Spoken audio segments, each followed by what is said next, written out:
Salut tout le monde et bienvenue dans cette nouvelle vidéo preview boxe anglaise sur Fight Minds. Preview en plus, bon, on est pas là pour trier les lentilles quoi. On va se le dire comme ça. Grosse preview, gros combat. Honnêtement, il y a pas grand chose. Il y a pas grand chose à jeter là. Hein. On est sur un vrai 50-50. On est sur un des combats de l'année et même j'ose dire, sur un des combats de la décennie peut-être, pour plein de raisons qu'on va vous exprimer maintenant tout de suite avant d'introduire Kabir. Et pour la dernière fois, je vous envoie vers la petite pub de Shadowboxing App. Si vous l'avez pas encore vue, c'est la dernière fois, profitez-en parce que vraiment elle est canon. Et on se retrouve dans 2 minutes. À de suite. Cette vidéo est sponsorisée par Shadowboxing App. Vous rêvez de débuter ce sport magnifique qu'est la boxe, mais vous ne savez pas par où commencer. Bien, j'ai la solution pour vous.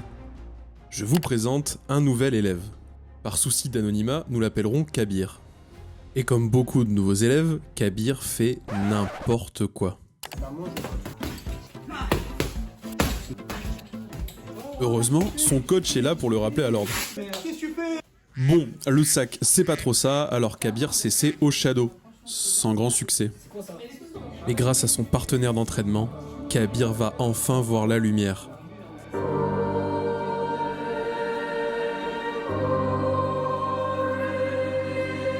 Kabir vient de découvrir Shadowboxing App, l'application qui t'accompagne dans tes entraînements et révolutionne le shadow. Grâce à Shadowboxing App, tu peux non seulement découvrir les bases de la boxe, mais aussi casser la routine.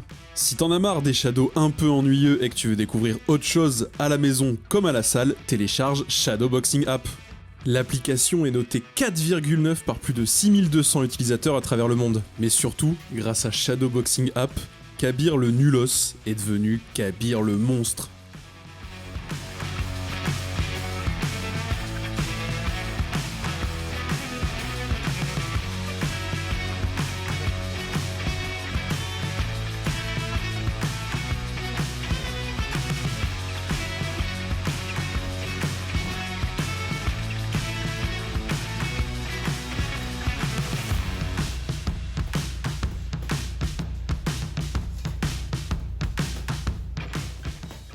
Et maintenant, son coach est fier de lui.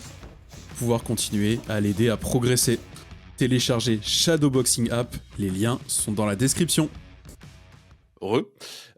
Donc si vous l'avez pas regardé et que vous avez passé, je vous vois, allez la voir parce que vraiment on s'est donné, c'est Hollywood, c'est Quentin Tarantino et Martin Scorsese ont fait un enfant et c'était cette pub. Évidemment, merci à Shadowboxing App, partenariat trop cool, on est très content. On a eu aussi, le boss de Shadowboxing App nous a dit qu'il avait eu des super retours, donc merci à vous. Merci. C'est français, Cocorico. Continuez à télécharger Shadowboxing App, à vous amuser si jamais vous voulez avoir les bases de la boxe ou tout simplement changer un peu vos habitudes, notamment de Shadow. Je suis accompagné, comme toujours, de mon compère, l'analyste en chef Kabir. Salut Kabir. Salut Dylan, salut à tous. Ouais, super semaine, hein. On va vraiment bien manger. Et là, on va faire le focus sur Better BF Bivol. Mais il y a également 3 jours de consécutifs de bagarre avec la boxe japonaise. Donc, je tiens aussi à en parler. Je pense qu'on ne fera pas une preview peut-être, mais je pense qu'on fera plus un recap. Ouais, on en Mais parlera là, quand ce sera passé, effectivement, ouais. parce que le problème, c'est que ça demande beaucoup là de travail de faire 3 grosses previews en une semaine, surtout sur des aussi grosses cartes. Il y a trop de championnats du monde, etc. Donc on va plutôt faire un récap plutôt qu'une preview, parce que ça fait beaucoup. Mais évidemment, on vous encourage à regarder la boxe japonaise qui va enchaîner sur 2 nuits consécutives un nombre incalculable de titres de championnat du monde. Donc 9, je crois, hein. ouais, 9, ça fait 10 en 2 jours. Même ça fait 11 en 2 jours d'ailleurs, puisqu'il y a le titre IBF de Opetaya qui est sur l'undercard, donc ça fait 11 titres mondiaux en 3 jours. C'est énorme, vraiment. Là, c'est un gros week-end de boxe. Enfin, il y a tout ce qu'il faut, il y en a pour tous les styles, il y a dans toutes les catégories de poids. Mais nous, effectivement, on va se concentrer plutôt sur ce qui va se passer à Riyad, donc le 11 octobre, avec le 12 octobre, pardon. 12. Excusez-moi, avec je suis complètement paumé parce que le 11 octobre, il y a la sortie la sortie officielle du nouveau Dragon Ball Sparking Zero. Je suis matrixé. Il y a Notre vie, Daima elle qui tourne... sort aussi. Notre vie, elle tourne autour du 11 octobre, mais Ah c'est ouais, vrai que... et c'est pour ça du coup j'ai le 11 dans la tête, mais non, évidemment. D'ailleurs, bon bref. commence à y jouer, c'est une dinguerie. Voilà, mais on n'est pas là pour parler de ça. Mais si vous aimez les jeux de bagarre et que vous aimez bien Dragon Ball, foncez Sparking Zero, c'est vraiment c'est du miel. Ouais, Les sensations dignes de Tenkaichi 3 il y a 17 ans. Bon, alors parlons box quand même. Le 12 octobre, il y a cette carte à Riyad, donc de Four Crown Showdown. Si vous n'avez pas vu le trailer, foncez voir le trailer. Je rigole pas, vraiment. C'est honnêtement, je pensais pas qu'ils réussiraient à faire mieux que ce qu'ils avaient fait sur Ring of Fire, qui moi m'avait foutu des frissons. Je l'avais mis sur la télé exprès, je l'avais pas regardé sur mon portable. Je m'étais dit je vais le voir dans des bonnes conditions. J'avais vraiment des frissons, c'était indécent. Ils ont réussi à faire mieux que ce qu'ils avaient fait pour Ring of Fire, et ça c'est pas rien. Même ce qu'ils avaient fait pour Battle of the Baddest c'était déjà fou. ouais. Mais là, la preview en mode Viking, extraordinaire. Extraordinaire. Et en plus, c'est pas juste pour surhyper un combat qui est pas qui est pas hype ou qui est pas compétitif ou j'en sais rien, comme d'habitude, enfin comme des fois on peut y avoir le droit dans les sports de combat où on essaie de nous survendre le truc pour acheter des pay-per-view. Là on parle d'un combat qui est vraiment pour les amateurs de boxe, c'est du bonbon. Et alors il y a beaucoup de gens qui parlent du plus gros combat de l'année, je suis pas d'accord et je ne le serai jamais, parce qu'il y a eu Fury Usyk cette année et pour moi c'est impossible de comparer Beterbiev Bivol et Fury Usyk en termes d'impact, en termes de grandeur, pour ce que ça représente, c'est-à-dire premier poids lourd undisputed en 25 ans. Les poids lourds, vous connaissez notre avis sur la question avec Kabir, c'est vraiment la catégorie reine et pour nous ça bouge pas. Avec tout le respect pour Beterbiev Bivol, parce que c'est peut-être un des combats, et encore même pas, mais j'allais dire c'est peut-être un des combats les plus compétitifs de l'année. Oui, mais c'est pas le combat le plus compétitif de l'année, puisqu'encore une Oui, fois Fury Usyk c'était 50-50 aussi, voilà. c'est ça. Sur Donc l'aspect sportif, en tout cas, c'est un clair contender et c'est bien oui, qu'en introduction, tu as totalement raison, même sur les 10, voire 20, voire 25 dernières années dans cette catégorie, hein, entendons-nous bien, il n'y a pas eu un tel niveau de compétitivité et en fait, il y a Beterbiev, Bivol et les autres. Et en fait, moi c'est c'est ça, dingue c'est ça. un peu comme il y a quelques années quand on a eu Spence Crawford, bah t'as Spence, Oui. Crawford et c'est les deux meilleurs et il faut les départager. Et donc ça, c'est une opposition de ce type-là à laquelle on aura la chance de voir ce week-end. Et donc c'est aussi pour ça. Mais après, encore une fois, les poids lourds, c'est une catégorie à part. Et donc forcément, un combat pour un titre incontesté des poids lourds, ça ne peut qu'être le combat de l'année. Et surtout que sur le plan sportif, on a été très très bien servi Oui. avec Fury Usyk. Mais là, je pense que ça va être du même acabit, je pense. Et honnêtement, je reprends une formule que j'avais entendue. Je crois que c'était Herbie qui disait ça. Big up à Herbie, big up à Baba du RMC Fighter Club. Bien sûr, Euh, il y les aura boss. un gagnant certain, c'est les fans de boxe. Ah oui, ça c'est sûr. Nous, dans tous les cas, on va gagner. C'est sûr qu'il y a 1-0 gonna go, c'est sûr. Mais Oui. en tout cas, nous, on va gagner parce qu'on va avoir une très, très, très belle opposition.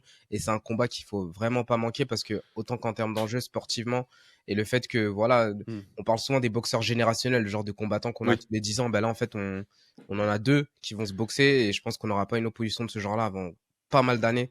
Donc, autant en profiter, clairement. Bah, je vais même te dire, à mon humble avis, et on en débattra certainement sur le récap de ça, là on peut commencer à parler de plus grand light heavyweight de tous les temps pour le vainqueur de ce combat.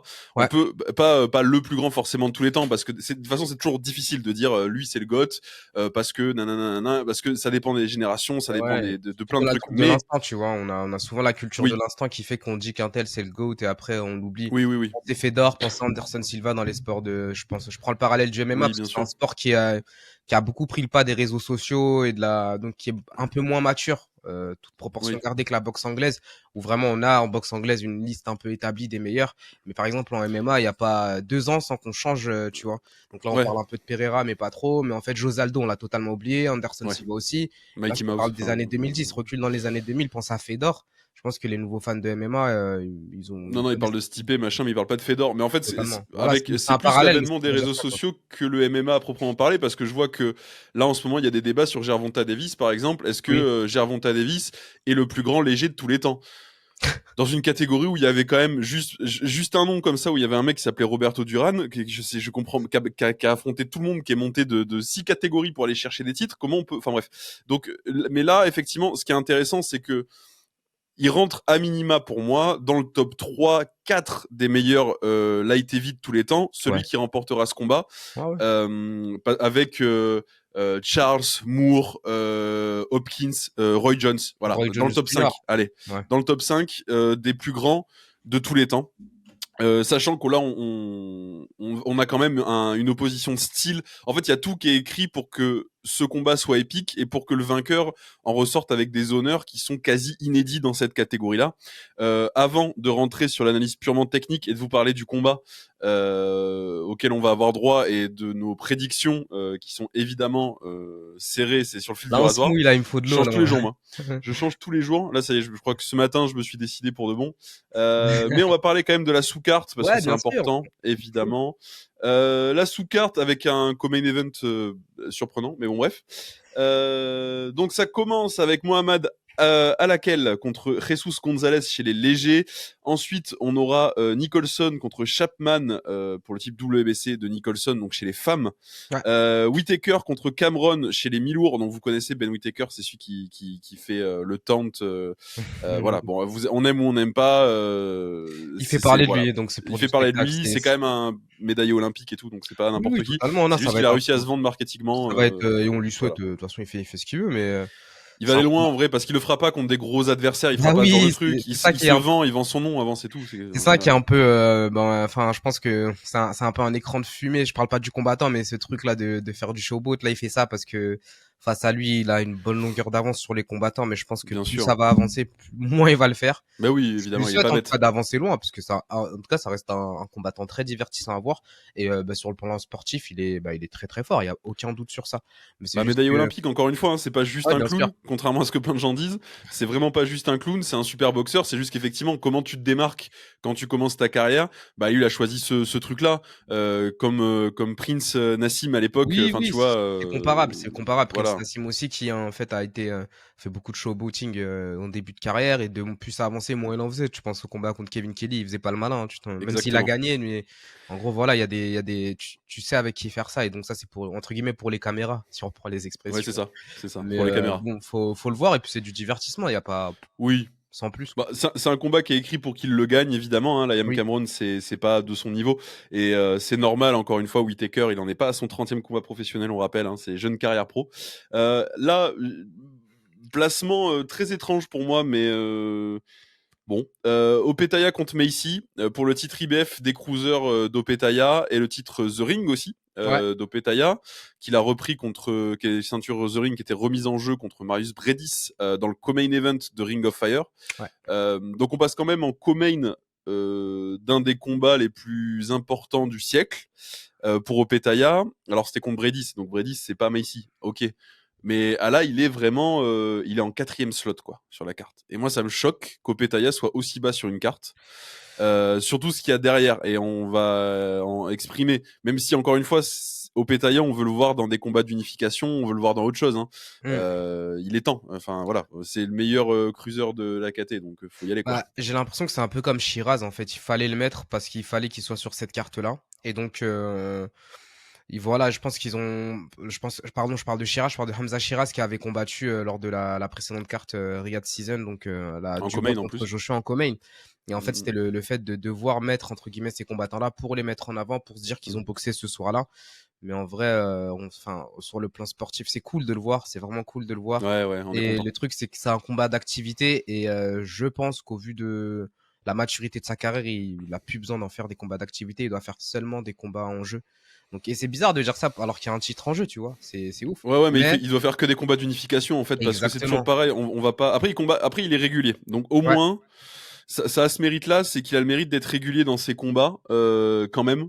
Donc on peut pas lui enlever ça Mhm. à Opetaya. Et bon, obligatoirement, ça crée quelque chose de. Mais bon, il est classé 11e à l'IBF, quoi, son adversaire. Tu vois. Je l'ai Ouais. vérifié, je crois. Il est même pas dans le top 10 de l'IBF. Surtout qu'il fait une défense politiquement, il n'était pas obligé de faire sa défense 6 mois, même pas 6 mois, hein, 5 mois après Oui, tout à fait, la tout à conquête de fait. son titre. Ça veut dire que c'est vraiment un combat histoire d'eux. Et ils mettent une ceinture, mais il n'y a pas vraiment d'enjeu, parce que le mec en face, avec tout le respect qu'on a, comme tu le disais, hein, mais ici, c'est pas du tout le niveau de Bridges. Et Ah non, Bridges, non, c'est pas dans le top 10 The Ring, c'est oui, même oui. pas dans le top 20 de la KT pour être tout à fait franc. Alors qu'Opetaya, bah, honnêtement, c'est le meilleur de la C'est le catégorie pro. meilleur. Enfin, C'est le de meilleur loin, et de loin. c'est dommage de le voir galérer un peu dans cette catégorie.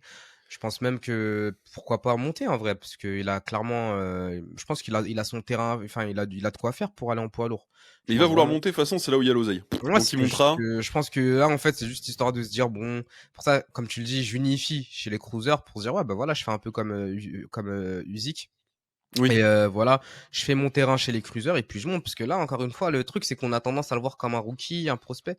Bah, ça y oui, est, il a 25 combats, hein. Tu sais, c'est au bout oui, d'un moment je pense qu'il est vraiment il est vraiment arrivé à maturité, autant sur le plan sportif, sur le plan physique, sur le plan oui. de la carrière, il approche les 30 ans, c'est le moment, c'est le moment et c'est dommage de s'enfermer entre guillemets dans des combats de ce type-là.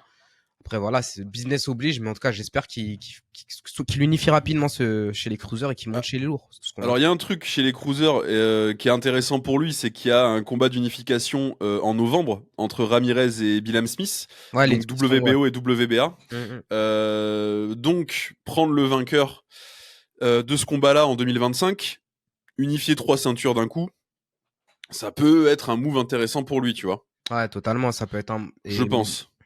Après, il a le temps, il a 30 ans, il a même pas 30 ans, il a 29, mais en gros, au plus vite il va chez les lourds, au mieux ça va être pour lui. Parce que Oui, oui, là, bah, puis voilà, la réussite d'Usyk qui a à peu on- près le même gabarit, et là, enfin, à peu comme près, on quoi. se le dit souvent, surtout cette année, chez les lourds, on est sur une année un peu pivot parce qu'il y a eu Oui, certes une unification, mais ça se décante beaucoup avec entre la nouvelle et l'ancienne génération. oui, Je pense à Dubois Joshua, il y a Bacolé, on a eu une news là super oui. intéressante. Bacolé va certainement boxer Akit Kabayel dans 3 mois. Donc voilà, il y a aussi il y a tout ça qui fait en sorte que là le game il est en train de se décanter et le champ des possibles il est largement ouvert chez les poids lourds et dans une Mm, perspective de 2 à 3 ans ça sera encore plus la folie que ça ne l'est déjà. Et je pense qu'Opetaya il doit clairement monter dans le train tant que c'est encore tant ouais. que c'est le moment quoi. Mais il doit monter en tant que champion unifié, voire Oui undisputed. oui. Je regardais en plus, chez les WBC, c'est Mikaelian. J'avais complètement oublié que c'était lui le champion WBC pour te dire. Mm.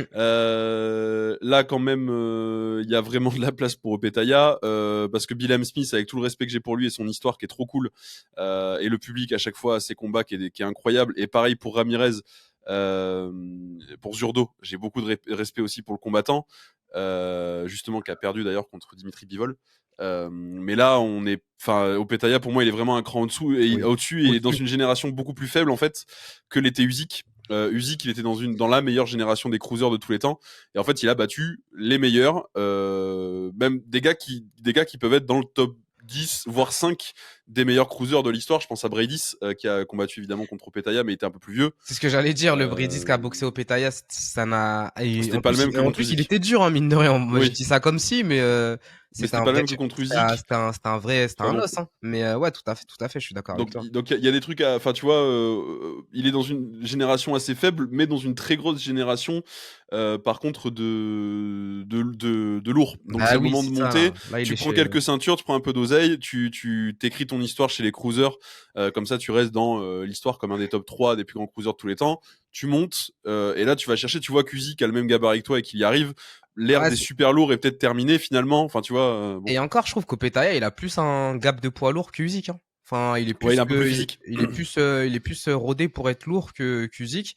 Et Il peut justement, je prendre me plus de dis, poids en fait. ouais, en plus, il a de la marge. Alors qu'Usyk, il galère. Oui, Et c'est ça. le move malin serait d'attendre justement que tous les vieux ils se barrent pour pour reprendre le. Tu vois, Ouais, mais après, d'attendre. t'as Dubois qui monte très fort. Enfin, t'en as quelques-uns qui. Bacolé qui est pas si vieux C'est non pour plus, ça, hein. Enfin, c'est t'en as pour ça, comme quelques-uns je te dis, on est dans qui. une année pivot. Donc en fait, je dis pas Ouais. que après ça va être plus facile, mais c'est qu'au moins ça t'évite quelques galères parce que Oui, ça c'est sûr. prendre même si tu prends un des vieux là avec tout le respect que j'ai quand je dis vieux, on se comprend, un des anciens Oui, sur un la des fin de carrière, Joshua, un des Usyk, ça un va des être une Fury, galère, hein. Ça veut bien dire qu'il sûr. faut autant qu'il laisse 2-3 ans que ça se Ouais, de toute décante un façon, peu. les vieux le prendront pas et lui il prendra pas les vieux, donc ça c'est sûr. C'est un combat bourbier pour les deux. Donc, Exactement. je pense pas. Mais voilà, en gros, je pense que ouais, ça peut être le bon plan d'essayer d'unifier Ouais, chez les cruisers 2024, enfin 2024, c'est déjà fini, mais 2025. Et pourquoi pas monter en lourd dès que c'est possible. Parce que ouais, là, il y a je de suis d'accord l'argent à avec ça. prendre. Et même en termes d'enjeux sportifs, il a clairement la place. Et je préférerais voir Opetaya chez les lourds que rester, entre guillemets, Oui. chez les cruisers et galérer un peu, quoi. Bah, ouais, le voir unifier les ceintures vite et partir vite, quoi. Mais il Oui. peut être champion incontesté à la fin de 2025 si le matchmaking est bien fait. Ouais. Donc, ensuite, Et donc ça, c'est un combat pour championnat du monde et c'est aussi bas sur la carte. D'habitude, ça veut dire que c'est que des combats pour les championnats du monde au-dessus, mais là, c'est absolument pas le cas. Il y a le rematch Wardley contre Clark. Alors moi, c'est peut-être mon combat préféré de la carte personnellement, hors du main event. Non, le premier combat était vraiment fou. Vrai combat poids lourd. Il y avait de l'action, il y avait de l'intensité, il y avait du drama, il y avait tout ce qu'on aime. C'est pour le titre britannique. Il y avait eu un draw, split donc draw. split draw. Donc Wardley était reparti avec sa ceinture, pardon. Et ils sont donc à ce niveau-là sur la carte. Combat, c'est un vrai 50-50 parce que vu comment c'est fini le premier combat, c'est difficile Oui, de ça, coller le résultat de celui-là. c'est un match intéressant. Je crois que tu allais parler de Eubank, c'est pour ça que Non, j'arrive sur Eubank, j'ai j'arrive, commencé à t'inquiète. faire comme si j'allais m'endormir. Après, je me suis vite réveillé quand j'ai vu que tu parlais Non, de Clark. j'arrive sur Eubank, t'inquiète Ouais, pas. mais voilà, non, en tout cas, blague à part, Wardley Clark, ouais, ça c'est un beau fight. Chez les lourds, et justement, eux aussi, ils sont sur cette génération de pivots. Donc, je pense que ça fait aussi un combat qui fait du bien à voir et c'est cool de les voir Oui. boxer.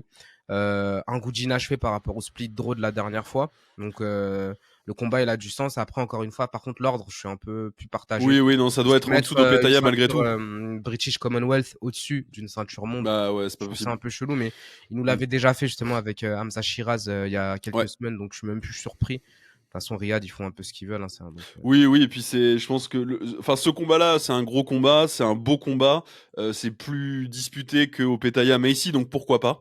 Ouais. Écoute, le choix leur appartient. Si vous n'avez pas vu Wardley Clark 1, allez voir. Vraiment, vous allez comprendre que vous devez vous brancher sur cette soirée-là. Au moins là, en plus, c'est aux horaires de Riyad, on rappelle, sur DAZN. Donc, on est dans des horaires prime time, quoi, à peu près. Hein.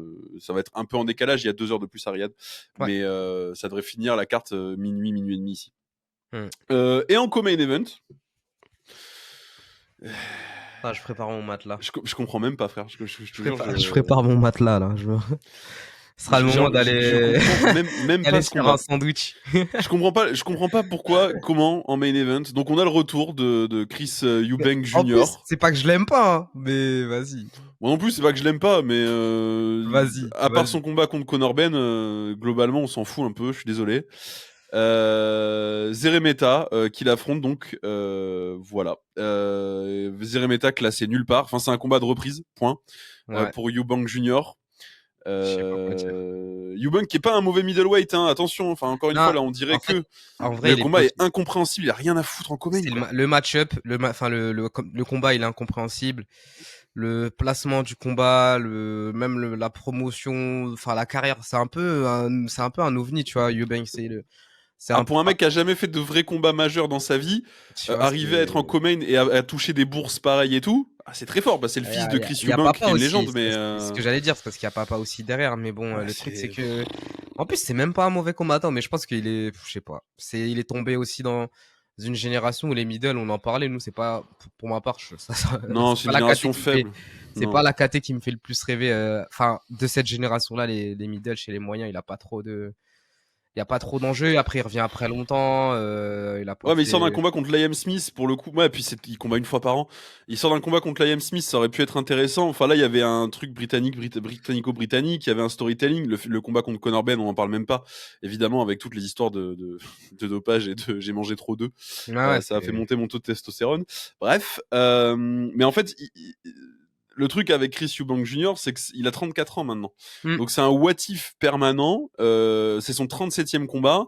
Jamais combattu pour un titre majeur, je crois. Hein. Il a été champion du monde IBO, mais jamais combattu pour un titre mondial majeur de sa carrière. Ouais. Co-main event d'un truc pareil. Je sais ce qu'ils sont en train d'écrire. Et ça me fait mal de le dire. Mais ils sont en train d'écrire Chris Eubank Jr. contre Hamza Shiraz. Ouais, voilà. On le sait. Comme ils sont tous les deux en commune. commune. Pour faire un mode passage de témoin, parce que c'est aussi ça. Je pense que c'est un peu ça, et c'est aussi pour ça qu'ils ont poussé Hamza Shiraz. On en parle beaucoup alors qu'il a pas combattu, mais c'est vrai que c'est un nom important parce que on tient à rappeler qu'il avait aussi été désigné comme champion lors du Queensberry versus Matchroom. C'est-à-dire qu'en fait, il y a vraiment une volonté de pousser Hamza Shiraz, qui est un excellent boxeur, entendons-nous bien, mais qui est pas non plus à un niveau de maturité. Lui, il est loin d'être mature sur le plan de la carrière, et d'ailleurs, mais on a l'impression que tout est déjà écrit pour lui, parce qu'en gros là, il est chez les middle. Le but, c'est qu'il nettoie les middle, qu'il prenne un beau nom, notamment Chris Eubank, qu'après il monte chez les super middle, et là il va s'amuser. Donc c'est un peu ça le projet pour Shiraz. Et donc là, en fait, j'ai l'impression que c'est un peu un jeu politique, un jeu business. Et c'est aussi pour ça que je suis pas trop fan de cette opposition parce que voilà, c'est juste histoire de mettre un nom, de dire, de Bah, justifier un combat qui va venir. Bon, après, c'est le jeu et ça a toujours été comme ça. Donc, je suis pas non non, mais plus. ils espèrent qu'il va prendre un KO, enfin que Bunk va gagner par KO tranquillement, et que après ça, ce sera plus facile d'écrire Shiraz contre Ouais. Eubank, sachant que Shiraz va combattre très vite pour un titre de champion du monde là, parce qu'il y a les bourses qui sont en train enfin les appels aux bourses qui sont en train de tomber. Donc, enfin Shiraz dans 6 mois, il est champion du monde, et Eubank ce sera sa chance pour faire un combat. En plus, Eubank est signé chez Boxer. Il déteste Frank Warren. Pendant la conférence de presse de lancement, Eubank a été très très virulent dans ses mots envers Frank Warren, Eddie Hearn, surtout Frank Warren en disant que c'était un énorme tocard et un escroc. Il s'est excusé après parce que je pense que Turquie leur a dit de se calmer de suite parce que Frank Warren voulait porter plainte et tout. Enfin, ça a été très loin en très peu de temps, en l'espace d'une heure. Finalement, tout le monde s'est excusé. Blablabla, ils ont fait une photo ensemble avec Turquie au milieu. Bon, vous connaissez le business. Turquie leur a tapé sur les doigts de la main en disant je veux plus de ça, sinon plus Pas de de Saudi virement. money. Tu, Donc tu reçois voilà, pas mon pay libre. c'est ça. Donc sinon ça dégage. Et donc Chris Eubank s'est excusé, tout ça machin, mais néanmoins, il y a une vraie rivalité historique entre Chris Eubank et Frank Warren et Eddie Hearn, les promoteurs traditionnels britanniques, on va dire ça comme ça. C'est pour ça qu'il est chez Ben Shalom et chez Boxer. Et donc ça s'écrit pareil parce que bah, vous savez que Hamza Shiraz c'est le Wonder Boy de Queensberry. Vous savez très bien que du coup l'histoire elle se fait toute seule. On va aller voir les extraits de la conférence de presse partout si le combat est annoncé. Le poulain de Frank Warren qui va taper sur Chris Eubank qui déteste Frank Warren. Et qui est détesté au passage. Hein. Tu te rappelles à Oui, Wembley, quand Chris Eubank est on passe la détesté. caméra sur lui, t'as tout Wembley qui le hue. Donc en fait, c'est Exactement. vraiment tu sais, dans C'est le le bad catch, boy. c'est le heel, c'est le heel, méchant, ouais. quoi. Et C'est en le fait, c'est le mec que tout le monde aime détester. Et Ouais. en fait, tout le monde veut lui voir se faire casser la figure. Donc là, ils sont en train de monter le truc. Et encore une fois, j'ai un souci avec ça, mais j'ai rien à dire. Par contre, le fait de mettre Fabio Wardley en dessous, de mettre Opetaya, même s'il a pas un super match-up en dessous, ça fait mal. de Chris, je trouve que c'est un peu, c'est naze, quoi. Sportif, ça montre un très mauvais message, je trouve, mais après, voilà. Je suis d'accord. On aura tous les combats, mais c'est juste le principe de se dire, en fait, en co-main, maintenant, c'est plus le combat avec le plus gros enjeu en dehors du main, mais c'est le combat. En fait, on sait que les gens vont se brancher un petit peu avant. Oui. Donc, si on veut que quelqu'un se fasse connaître, on le met en co-main. Donc, on met pas le meilleur la meilleure opposition en co-main, mais on met l'opposition la plus, qu'on veut le plus vendre en dehors du main. Enfin, c'est. Ou alors ils peuvent se dire que si on met des plus gros combats plus tôt, les gens commencent à regarder la carte plus tôt. Bon, je sais pas, et il faudra en parler avec les matchmakers en fait. Ouais, je me dis Turquie, il est pas, vu que c'est principalement, c'est pas lui qui a la main du matchmaking, mais je pense qu'il a son mot à dire. Oui, je pense aussi. Ouais. Je pense que franchement, c'est pas, j'ai l'impression que au même titre que comme je t'ai dit, Shiraz, ça m'avait beaucoup surpris. Je me dis que quand tu vois Eubank, c'est la même KT, ils veulent faire boxer les deux, c'est un peu le même truc, tu vois. Et je trouve ça ouais, c'est très très étrange. Et j'espère, parce que ça c'est déjà arrivé ça, sur les cartes Riyad, qu'il y a un changement d'ordre au dernier moment. C'était arrivé sur Ring of Fire, où le co-main devait être Cordina contre Kakachi, et en fait ça avait été Opetaya Bredis. On y avait eu le droit aussi. Hamza Shiraz, ça a été annoncé un peu au dernier moment que c'était le co-main finalement sur la Riyadh Season. Hein. Oui, puis t'avais aussi un combat qui avait été switché, c'était Liam Smith qui s'était blessé, si je dis pas de bêtises. Oui, c'était Smith qui s'était blessé, mais à Los Angeles, pareil, le co-main, ça n'a pas été le co-main. Enfin, en fait, ça peut bouger encore, donc on verra. On va pas trop les charger. Puis il y a peut-être des raisons qui nous échappent. Bien sûr. Donc, mais on arrive néanmoins au main event, un vrai main event entre le premier et le deuxième de la catégorie, point. Il n'y a pas le début d'un débat, je veux pas entendre oui mais Benavidez il est monté et tout. Je m'en fous. C'est les deux meilleurs de la KT, c'est les deux champions du monde de la KT. Si c'est les deux seuls ou quand tu t'assois dans une pièce, il y a un débat entre les deux de la KT. Voilà. Bivol contre Beterbiev, donc pour le titre Undisputed, le titre linéaire, le titre WBA, le titre WBO, le titre WBC, le titre IBF, le titre The Ring Magazine, évidemment, qui est affilié au titre linéaire. Si vous savez pas de quoi je parle, j'ai fait une vidéo extensive sur le sujet. Allez la voir sur l'histoire de la boxe où je vous raconte toute l'histoire avec les ceintures. Vous y verrez plus clair, enfin j'espère du moins. Oui. Et la ceinture IBO, bon bah qui est encore une fois qui est là. Hein, à force, on va commencer à dire qu'il y a. Mais ça va, on va arriver dans l'ère des 5 ceintures, n'en déplaise à Turquie malheureusement, parce que l'IBO est toujours là. Mhm. Alors la ceinture, donc c'est pour le titre Undisputed. Là, il y a toutes les ceintures, il y a le linéaire, il y a tout ce il y a tout ce qu'il faut pour dire c'est le meilleur de sa génération. Point. Alors, Bivol contre Beterbiev. Je vous présente rapidement pour ceux qui comprennent pas trop de quoi on parle. Dimitri Bivol, 23 combats, 23 victoires, 12 victoires par KO. Arthur Beterbiev, 20 combats, 20 victoires par KO. Seul champion du monde actuellement à avoir un taux de KO de 100%. Voilà. Donc ça a son intérêt. De immenses boxeurs amateurs, 300 victoires pour Beterbiev, 270 pour Bivol et peut-être 10 défaites chacun. Voilà, deux immenses boxeurs amateurs, boxeurs olympiques, boxeurs à la totale. Beterbiev, on pense notamment à sa victoire contre Usyk chez les amateurs. Il y a aussi 2 défaites contre Usyk, mais il y a une victoire contre Usyk quand même. Vous connaissez la qualité d'Usyk maintenant et surtout qu'à l'époque où il était amateur aussi. Enfin voilà. Donc 2 immenses combattants. Bivol, il se fait connaître, je pense, en battant Canelo Alvarez par le grand public. Quand Canelo est venu chercher sa ceinture en 2022, il voulait chercher la ceinture WBA. Donc Bivol c'est WBA et IBO et Beterbiev c'est le reste. Il voulait récupérer la ceinture WBA chez les mi-lourds et évidemment Bivol avait lâché une masterclass d'un autre monde alors que le public, les commentateurs, les juges, tout le monde était contre lui. Vraiment, j'ai revu le combat il y a pas longtemps, les commentaires c'est infect. Ouais. À quel point ils sont c'est horrible. À la fin, vraiment ils sont en mode Canelo vraiment a fait un sacré combat. Peut-être que ah là là la Ah, c'est décision. une hallucination collective, hein, tu les vois, le truc, Ah c'est, ouais, je vais pas dire le nom, mais tu sais, t'as quelqu'un qui met sa scorecard, tu vois la scorecard du gars. ouais. Moi je vais le dire Chris Mannix. Ça, Non, moi je le dis parce c'est... que Chris Mannix, j'ai pas peur de le dire. Je pense vraiment Non, qu'il est pas à sa place et je pense qu'il est pas, et voilà, il est pas bon. Il est extrêmement biaisé dans tout ce qu'il ouais, fait c'est sur la chaîne. trop. On Et du dirait qu'on coup, regarde pas le même combat quand je le vois mais c'est scorer juste un des fois. corporate boy. C'est juste un corporate boy et j'en peux plus de Chris Mannix. Si, il est là pour vendre et genre, je pense à un autre aussi, c'est Dev Sani. Ils sont là pour vendre les gars de chez Queensberry ou de chez Matchroom ou de DAZN. Enfin voilà. Mais ils sont là juste pour vendre les gars. Et Chris Mannix, sa scorecard, elle est surréaliste. Et c'est Ah pas, non. elle est surréaliste parce que ça arrive à tout le monde de se planter sur un combat, de mal scorer un combat et tout. C'est pas grave. Personne à la science infuse, personne est infaillible, tu vois. Mais le problème, c'est que tu sais exactement pourquoi il le fait. Et c'est Ouais. ça qui m'énerve. Et même Ah, les commentaires, tu sais qu'il y a eu des directives. Tu sais, il y a Canelo venait juste de signer un énorme contrat avec DAZN d'exclusivité, de diffusion. Les documentaires sur Canelo étaient diffusés sur DAZN, etc. Il combat contre Bivol. Et Bivol lui met une masterclass, pendant 12 rounds. Et t'as des gars aux commentaires qui font ah ben merde, bah du coup les gens vont perdre l'intérêt de Canelo, donc on va faire croire aux gens que Canelo a fait un super combat et qu'il aurait peut-être même pu gagner, tu vois. Hmm. Enfin bref, et donc bah désolé, enfin et puis c'est rien de personnel, là je parle vraiment du professionnel parce que je connais pas ces gens-là dans la vraie vie, mais quelle honte. Bref, Ah ouais, non, je et suis d'accord. ah non c'est horrible. Surtout que Bivol, enfin c'est pas un mauvais gars, il a jamais insulté personne en interview, toujours très sobre, toujours très Non, sympathique, c'est toujours juste que c'était pas lui la star. Et en fait, neutre.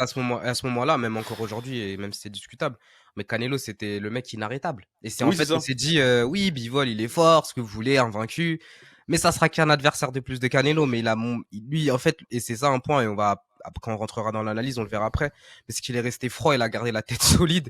Il a pas, et en fait, il s'est dit, mais c'est lui le challenger, arrêtez de me faire croire Ouais que. c'est ça. Et Bah en fait, voilà, ouais, c'est il est exactement ça. resté solide et il a fait son fight et il l'a gagné. Mec, Donc, les cartes, c'est 115, 113, 115, 113, ouais, mais 115, 113. ils étaient J'ai tous, envie de tout casser, ça me rend fou. ils avaient pris de la tequila, je sais pas ce qu'il y avait au bord du ring, mais Ça me rend fou. c'était une hallucination collective ce soir-là, en fait. Personne ne s'attendait à ça, enfin, personne. Parce que la masterclass de Bivol, elle est vraiment flagrante. Enfin, je suis Oui, désolé. et en plus, c'est pas enfin, c'est quand même assez unilatéral, mais c'est Ah pas, ouais.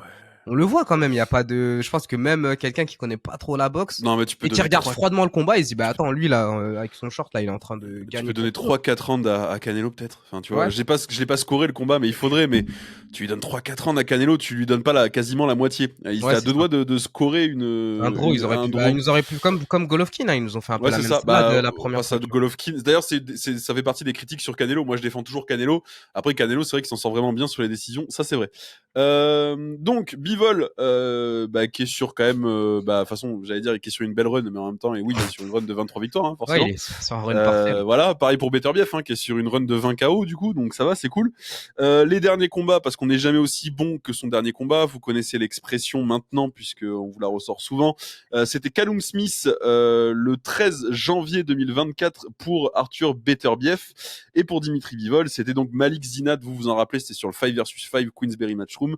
C'était à Riyad le 1er juin, donc. Donc plus d'activité évidemment pour Bivol. Beterbiev, vous connaissez, et ça va être un de nos sujets et un de nos points de débat, je pense. Ouais. Il y a l'âge de Beterbiev, évidemment, qui a 39 ans. Et une bonne rouille, hein. Et la rouille. Donc là, ça commence à douiller, surtout que il a pas beaucoup de combats sur le palmarès, mais encore une fois, il a plus de 300 combats amateurs. C'est beaucoup, et en plus il se blesse en permanence, style très physique, entraînement très physique, Beterbiev, donc tout le temps blessé. Il a repoussé, je crois, je comptais hier, je crois qu'il a repoussé 7 combats pro depuis qu'il est passé pro, à cause de blessures multiples. Il a eu des problèmes même aux dents et tout, enfin je veux dire, son corps vraiment s'effondre. Là c'était le genou, c'était le ménisque qui s'est fait opérer. Je pense que ça a son importance à son âge, à 39 ans, de faire opérer du ménisque. En plus, c'était grave comme blessure quand même. Ouais.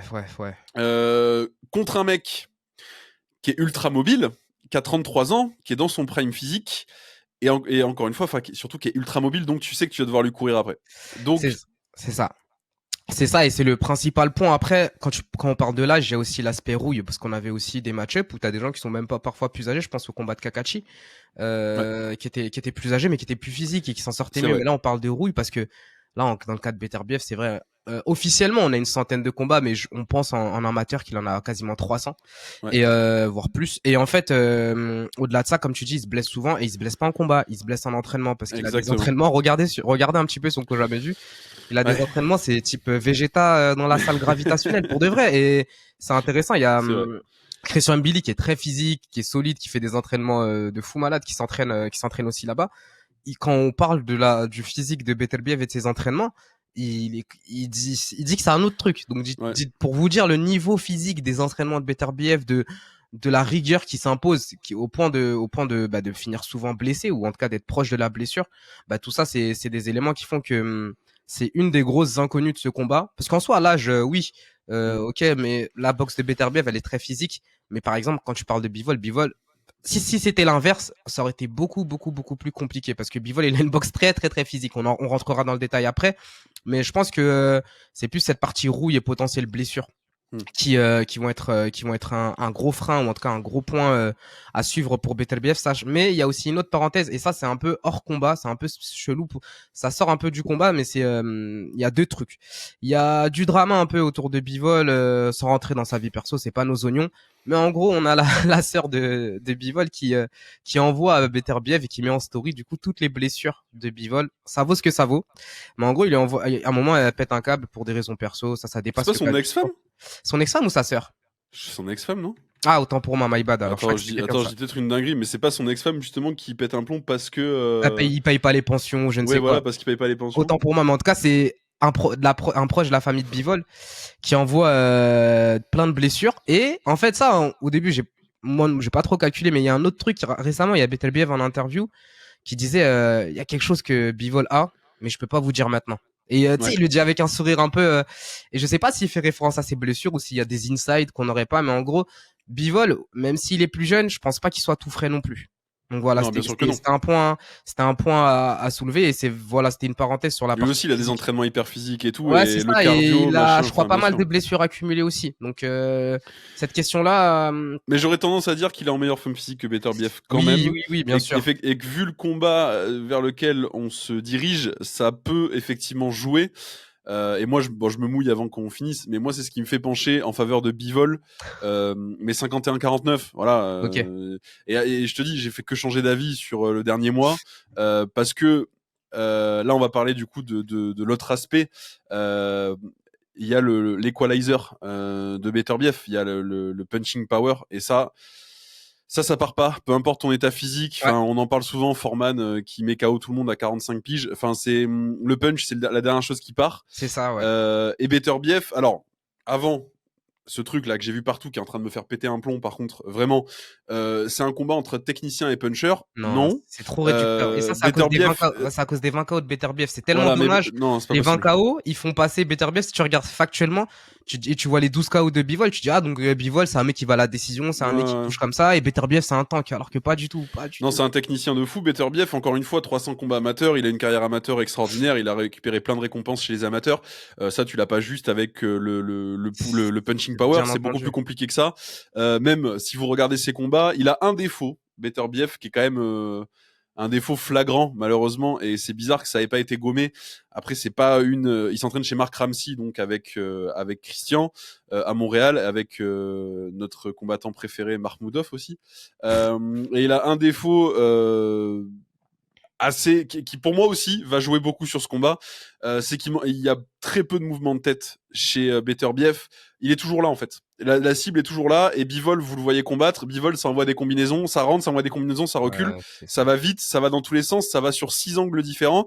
Donc il va les prendre Beterbiev dans la tronche. On sait qu'il a un gros menton Beterbiev.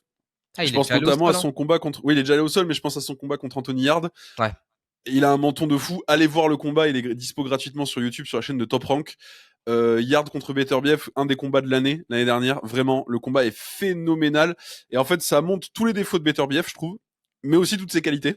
Ouais. Ça montre qu'il peut prendre des coups dans la tronche et rester debout. Ça montre qu'il est capable de prendre des énormes coups et d'y répondre. Donc on sait que Bivol a pas la puissance de frappe nécessaire à mettre en danger Beterbiev. Ça, on le sait. Maintenant, ça veut pas dire que si Bivol gagne, ça va obligatoirement aller à la décision, parce que ça peut être trop de coups dans la tronche répétés, l'arbitre arrête le combat, enfin voilà. Mais Bivol, sa précision, sa vitesse, sa technicité, je pense, va être difficile à gérer pour Beterbiev. Et même en termes de volume, parce qu'encore une fois, Beterbiev a 39 ans et qui sort de blessures et de multiples blessures. Je suis pas sûr. Il a affronté que des gros punchers, Beterbiev, sur les 4-5 derniers combats. Il a pas affronté de gros techniciens rapides. Bivol, vraiment, c'est le Soviet style parfait. Ouais, Enfin, c'est le Soviet style par excellence. Donc en ouais, fait, il est voilà, capable de. perfectionné Et à ça va l'ultime. être un gros jeu de distance, tu vois. Je suis d'accord Ouais. avec toi. Bivol, il est beaucoup plus généreux que Beterbiev en termes de rythme, de tempo, de timing, et il va beaucoup boxer en ligne. Ça va être l'essentiel de son combat. Boxer en ligne, jabber, 1-2. Des fois, il fait même des 1-2-1. Il boxe en reculant et il repart. Ça va être une galère pour Beterbiev et il va en prendre beaucoup, effectivement. Mais Beterbiev, il a une capacité à gérer le ring aussi, à couper Bien et à sûr. coincer son adversaire derrière les cordes, qui est quand même assez phénoménal. Et là où Canelo a manqué, lorsqu'il a coincé, je prends Canelo en combat référence de Bivol, parce que même si Canelo et Beterbiev n'ont pas le même style, je trouve que contre les cordes, les deux, ils ont l'intelligence et l'instinct de pouvoir taper, d'être précis et d'être létal lorsque l'adversaire est coincé contre les cordes. Donc c'est pour ça que je prends ce combat en référence. Mais je me dis que il a beaucoup manqué lorsqu'il était contre les cordes, quand Canelo a mis Bivol contre les cordes. Mais Beterbiev, je pense qu'il sera beaucoup plus dangereux dans ces phases-là. Et donc ça va être à très courte distance que ça va jouer, en tout cas pour Beterbiev, parce que ouais, moi je me mouille, je pense que Beterbiev va gagner. Mais pareil, en gros, ça c'est le combat le plus difficile à pronostiquer, parce qu'il y a tellement, à la fois on est sur deux combattants extraordinaires et il y a tellement d'inconnus, et en plus on dit 50-50 sur le papier. Encore une fois, je parle de Crawford Spence. Ça me surprendrait même pas que ça se transforme en 90-10 le jour du combat, parce que si l'un arrive à annihiler le style de l'autre, sachant que d'un côté comme de l'autre c'est possible, ah ben on pourra se retrouver face à un combat unilatéral. En Ou alors on l'occurrence, peut moi je avoir me un dis Fury que Usyk. Et ouais, c'est ça. t'as Et 6 rounds, 7 rounds unilatéral. ouais, c'est ça, Vraiment un c'est truc ça. cadeau pour un côté, et après d'un coup ça switch. Ouais, c'est ça, et On peut ça peut avoir être ça. dingue. C'est pour ça que c'est une opposition, vraiment que j'attends avec impatience. Et je me dis surtout que moi je pense plus pour Beterbiev, parce que je me dis que le rythme et la pression qu'il va imposer à Bivol, ça va être compliqué stylistiquement pour Bivol de gérer ça. Et il y a un autre point, c'est aussi le fait que voilà, on parle de la carrière amateur extensive de Beterbiev. Il y a aussi le fait que Bivol a jamais affronté un combattant comme Beterbiev. Beterbiev non plus, mais il a affronté énormément d'adversaires qui avaient justement ce style-là, justement ce Soviet style. Oui, bah ils étaient dans le même camp, ils ont séparé d'ailleurs Ouais, ensemble, c'est ça, tu vois. Beterbiev et Bivol à l'époque des camps soviétiques, enfin des camps russes, pardon. Ouais, et justement, Donc, tu vois, dans sa carrière amateur, il a principalement boxé des mecs qui étaient capables justement des mecs d'avancer, de de l'Est. reculer. Ouais, bien sûr. Et le dernier gros morceau qu'il a eu dans ce style-là, toute proportion gardée, même c'est loin, c'est quand même pas exactement Bivol, c'était Gvozdyk. qui a quand même proposé une très belle opposition, mais où Beterbiev s'en est sorti avec haut la main, quoi, avec un super contre. Et il a plusieurs armes pour ça. On parle de sa puissance et même au-delà de sa puissance, c'est son punch. C'est-à-dire que tu parlais de Foreman, j'aime bien parce que tu vois, Foreman, quand tu regardes ses fights, même quand il a 44 ans contre Moorer, il jette son poing, le mec il tombe. Wilder, c'est pareil. Je pense à des Jean-Charles Skarbowski en Muay Thai, je fais une dédicace, bien sûr. Pareil, c'est des gens, ils ont un punch naturel. Ça partira jamais. C'est pas un punch qui a été, entre guillemets, qui est dû avec de la puissance, transfert de poids. Il peut juste jeter son poing et ça peut s'arrêter. Donc c'est pour ça que Beterbiev, il est très dangereux et je pense que ça va être une de ses armes et sa capacité à couper le ring, à contrer. Parce que Bivol, c'est quelqu'un de généreux, il va envoyer beaucoup de combinaisons, mais Beterbiev, il a l'intelligence de pouvoir couper des combinaisons, c'est-à-dire qu'en plein milieu de combinaison, il peut te contrer. Et tu vois, le jab de Bivol, on sait qu'il est ultra létal, il sert à gérer le tempo et la distance. Un Beterbiev, il sera capable de pouvoir gérer ce jab et pouvoir contrer. Donc après, voilà, ça c'est. Oui, il y a la même taille, même allonge et tout, donc en plus il y a physiquement, pas, ils ont les mêmes attributs. Il y a pas de différence physique. Beterbiev, il a un chouïa plus d'allonge. Ouais, c'est vraiment 1 centimètre. Enfin, ça se joue à 1 centimètre à chaque fois. Il est un peu plus. Beterbiev est peut-être un peu plus solide physiquement que Bivol, mais encore une fois, c'est quand même. Enfin là, on parle de deux athlètes d'élite, à peu près le même gabarit, dans la même catégorie. Il y a quelque chose qui s'écrit qui est quand même fou. Moi, je suis d'accord avec toi sur le fait que Beterbiev, il coupe hyper bien le ring, pardon, et qu'il arrive à intelligemment à s'imposer par sa présence, par sa puissance, et du coup à couper le ring, à envoyer tous ses adversaires dans les cordes. Je me rappellerai toute ma vie son combat contre Joe Smith Jr. Le premier jab qu'il prend de Joe Smith et la première droite qu'il prend dans le round 1, son visage, il a vraiment le visage d'un gars qui comprend pas ce qui lui arrive et qui vient de prendre une brique dans la tronche. Et vraiment, il a les yeux qui s'écarquillent en mode ouah, et il recule, il se dit ok, j'étais vraiment pas prêt en fait pour ça, et finalement bon, ça finit par KO au deuxième.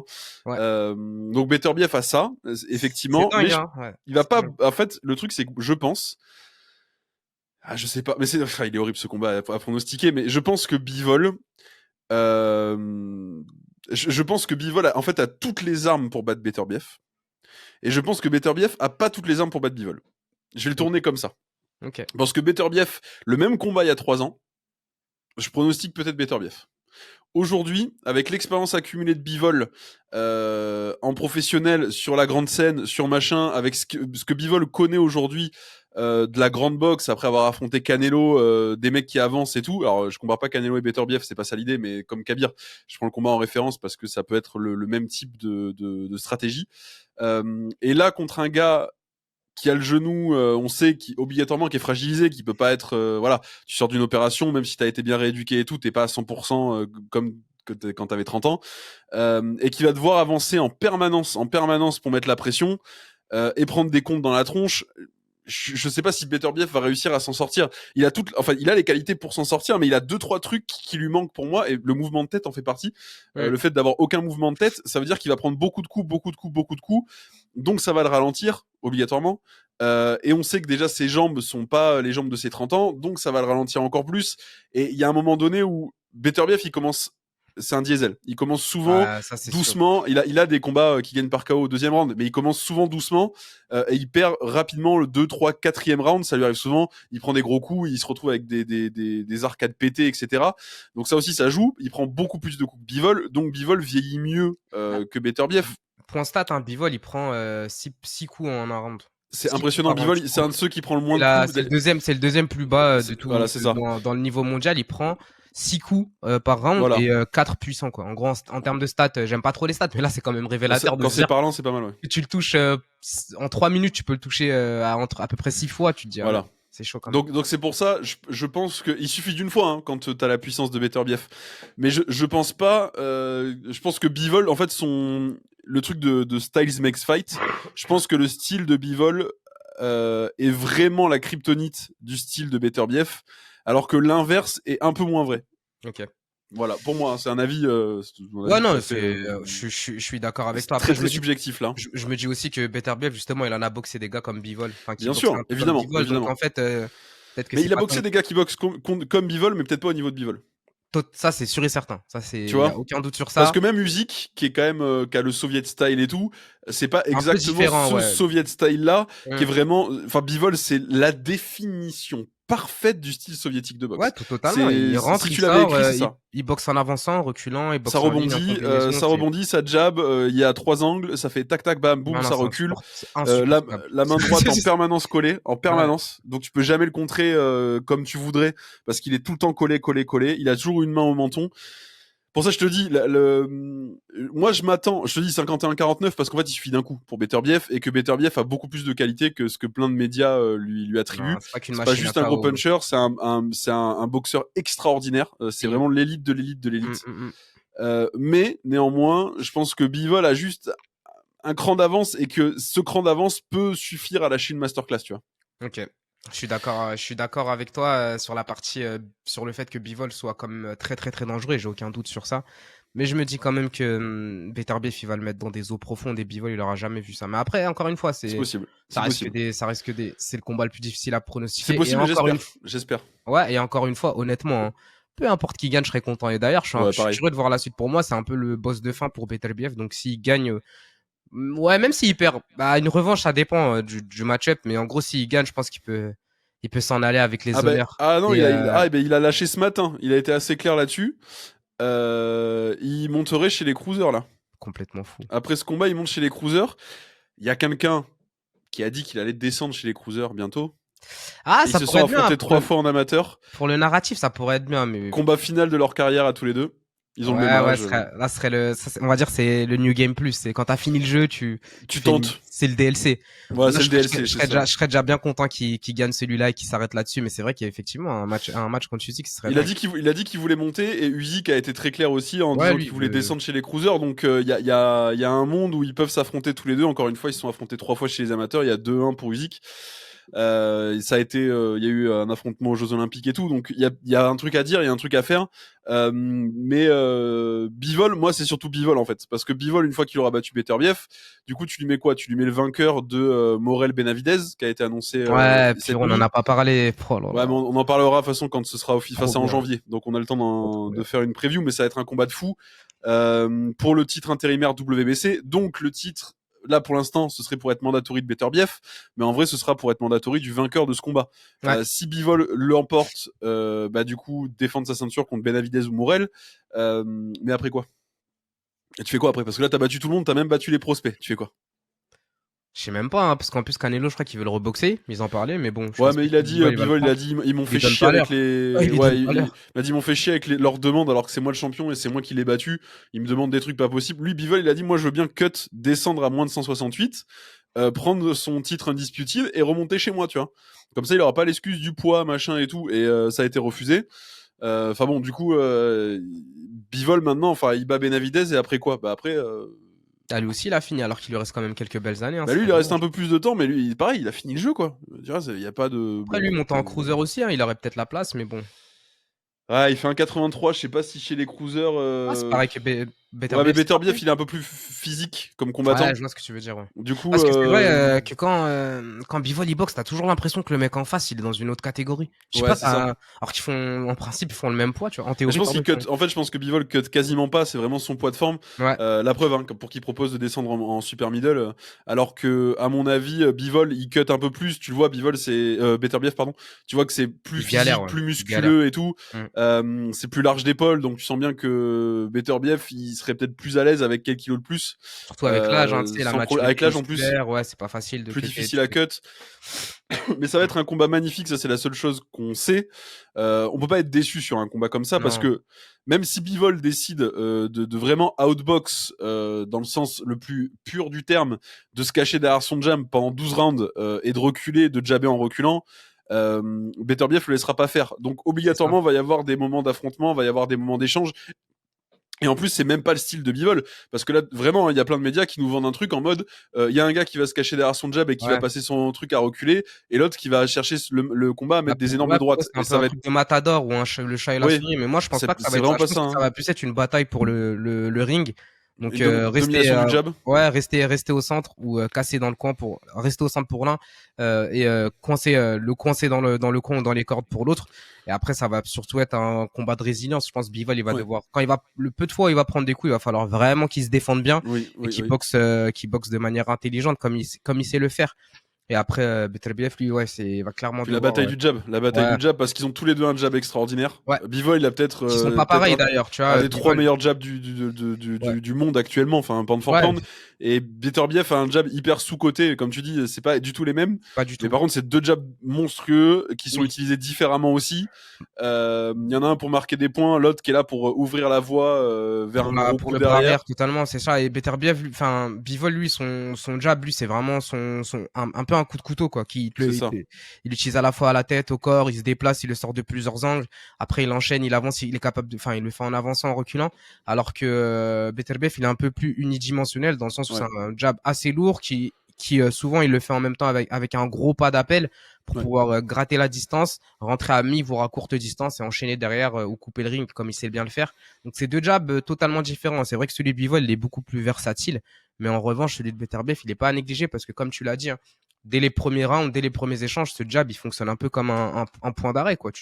Tu le sens et même ses jabs sont très très lourds, donc il est capable de faire des dégâts. Je crois même qu'il a déjà mis des downs avec son jab. Oui, bien sûr. Donc Mais alors, d'ailleurs, dernier point qui aura son importance très rapide, je pense, l'arbitrage, qui va avoir une importance fondamentale pour la simple et bonne raison que Beterbiev boxera pas Bivol à distance. Ça paraît évident puisque Bivol, pour le coup, c'est le maître de la longue distance, puisque vu comme il rebondit, tu veux pas tenter de le boxer à distance, c'est lui qui dicte la distance de toute façon. Le seul moyen, c'est de rentrer dans sa distance. Bivol est un peu moins à l'aise au corps à corps. Il est quand même très bon, mais il est moins à l'aise au corps à corps qu'à sa distance de prédilection, comme tous les boxeurs soviétiques. Beterbiev va rentrer dans la distance, va devoir salir le combat entre gros guillemets, parce qu'encore une fois, c'est pas un boxeur sale Beterbiev, mais il va devoir salir un peu le combat et le rendre rugueux, du moins, comme ça a été le cas par exemple contre Yard, tu vois, ce genre de combat un peu combat difficile, des guerres où ça tape fort. Et en fait, si l'arbitre refuse toute forme de clinch et break à la vitesse de l'éclair, comme certains arbitres le font, ça va avantager Bivol, puissance 1000. oui, Par contre, oui. si l'arbitre laisse 2-3 coups passer dans les échanges de clinch, c'est à l'avantage de Beterbiev. Ça va avoir Totalement, son ça va importance. l'affaiblir. Hein. Et franchement, même si ça, un peu comme Canelo le faisait, même si ça va dans les Ouais. épaules, ça va dans les bras, franchement, Les bras, effectivement. sur 5, 6, 7, 8 rounds, au bout d'un moment, c'est compliqué. C'est Bah, vraiment. il disait Bivol à la fin du combat contre Canelo, il pouvait plus lever le bras gauche. Oui, Il oui, l'a c'est dit, ça, tellement hein. il en a pris trop dans les bras, c'est normal. Donc c'est vrai que c'est un combat, en tout cas, à pronostiquer, c'est très difficile, mais à Ah regarder, ouais. ça va être un plaisir. Encore une fois, c'est nous Ah, qui ça va être le sommes les bonheur. gagnants dans tous les cas. Hein. Peu importe Ah, qui ça, gagne. ouais, ça va être le bonheur, vraiment. Curieux d'avoir vos avis dans les commentaires. D'ailleurs, Oui. on vous lit toujours. Merci encore hein, pour tous les retours. Oui, Ça fait super merci plaisir. beaucoup. On verra ce que vous en pensez et si vous pensez aussi que le vainqueur rentre dans le top 3 des meilleurs mi-lourds de l'histoire de la boxe. Coucou Raja. On verra Ouais. si... on verra. Pour moi, oui. Je suis prêt à descendre jusqu'au top 5. Mais je descends pas plus bas. Ouais, non, non, Je te dis c'est pas. Charles, Moore, Moi, Roy Jones Jr., après, c'est Roy parce Jones que. Jr. D'ailleurs, Roy Jones Jr., il a dit, et je juste Hopkins. parenthèse, il dit, ah, Bivol, sans aucun doute, hein. Bivol, il va vite, il va fort. Beterbiev, il est déjà tombé. Bivol, il est jamais tombé. Et il dit ça, c'est marrant de voir son avis à lui, mais Oui, bah donc voilà. après, et puis il y a un truc chez Beterbiev qui est marrant aussi d'ailleurs, puisqu'on en parle, c'est que Beterbiev n'aime pas la boxe, faut le savoir. Ouais. Il boxe par nécessité, mais il regarde jamais de combat, il en a rien à foutre de l'histoire de la boxe. Tu l'as C'est entendu pas ouais, en interview, ça régale. On lui dit, ça signifie quoi pour vous d'être champion contesté? Il en a rien à foutre. Ben, il dit, bah, c'est comme C'est mon boulot. c'est quand tu travailles et à la fin de ton travail, t'as une récompense. Ben, Ah voilà, c'est ouais, il ça. s'en Hein. fout. Il s'en Tu sais, fout. Il en a rien à foutre de la boxe. l'histoire, Hall of Fame, tout ça, c'est pas son problème. Lui, il veut juste taper les gens et tape les gens pour vivre, comme l'autre. Oui, Donc, c'est ça. Et il s'en fout, lui. c'est incroyable. Donc c'est marrant. Mais on verra qui sera l'héritier, justement, des très grands, des Roy Jones, des Hopkins, des Charles, des Moore. On verra qui sera l'héritier de ces très grands, même si les deux sont déjà un peu les héritiers Ouais, logiques de cette oui, lignée. oui, oui. Mais là, il y a vraiment pas de débat sur le meilleur mi-lourd de ces 15-20 dernières années. 20 Ouais, dernières années, allez. ouais, ouais.